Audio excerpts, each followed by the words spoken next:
Vai voltar à Europa agora para conversar com o nosso correspondente internacional, Luca Bassani. Luca, o Tribunal Penal Internacional em Haia, na Holanda, expediu um mandado de prisão para o primeiro-ministro de Israel, Benjamin Netanyahu, e para o líder do Hamas, Ismail Haniyeh.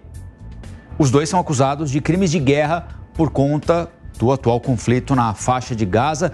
Queria que você desse um pouquinho mais de informação para a gente e contasse quais são as alegações do tribunal para mandar prender o líder do Hamas e o primeiro-ministro de Israel. Tudo isso tem a ver, Rafael, com crimes de guerra e crimes contra a humanidade que foram cometidos durante este período de conflito. Essa notícia, inclusive, acabou de sair, acabou de ser expedido esse então mandado de prisão, primeiramente a todos os membros sênior do Hamas. Yahya Sinwar, o líder do grupo terrorista, além, é claro, dos líderes das brigadas militares, da frente militar do Hamas, que é Deif e também Ismail Haniyeh. Todos eles estão sendo acusados de crimes contra a humanidade que envolvem violência sexual e estupro, sequestro de civis e também o assassinato deliberado de pessoas inocentes, principalmente através de execuções e práticas de tortura. Tudo isso configura, segundo o tribunal, crimes de guerra e crimes contra a humanidade. Ao mesmo tempo que do lado israelense também há esse mesmo mandato de prisão a dois membros importantes dentro da política israelense, o primeiro-ministro Benjamin Netanyahu e também o ministro da defesa do país, Yoav Gallant. Segundo o que o próprio tribunal alega, o Israel estaria cometendo também crimes de guerra, impedindo a ajuda humanitária de chegar à faixa de Gaza,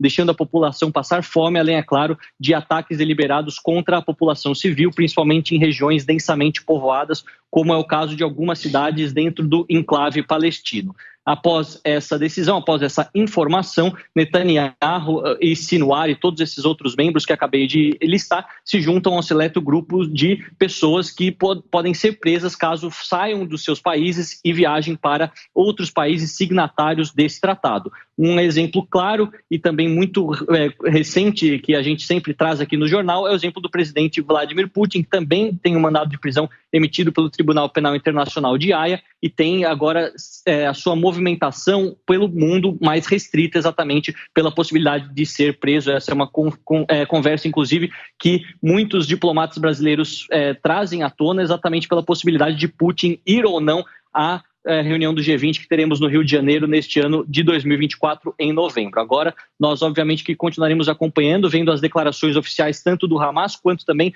do governo de Israel e como os Estados Unidos irão se manifestar, já que essa é a primeira decisão negativa a um dos países mais próximos aos americanos desde a história da fundação deste tribunal que funciona na Holanda.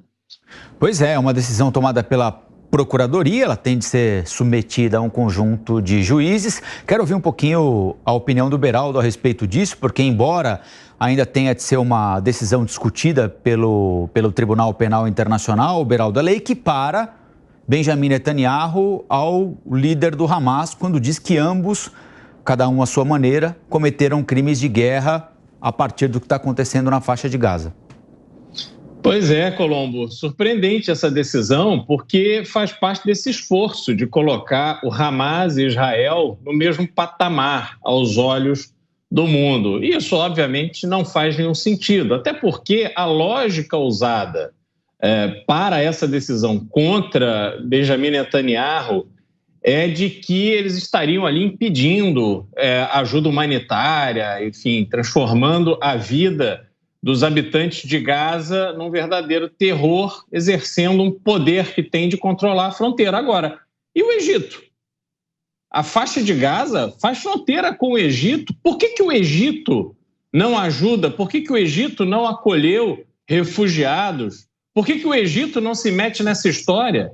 Gaza tem ali uma faixa de mar onde também pode receber ajuda e, claro, também foi por ali que recebeu armamentos que usam contra inocentes, civis inocentes em Israel. Então não há como colocar pesos iguais para o papel de Israel e para o papel do Hamas nesse conflito que foi iniciado de forma extremamente brutal, violenta, desumana pelo Hamas, e que agora terá que ser solucionada para que, uma vez o conflito resolvido, se possam fazer as avaliações dos excessos cometidos por exércitos de Israel dentro das regras internacionais.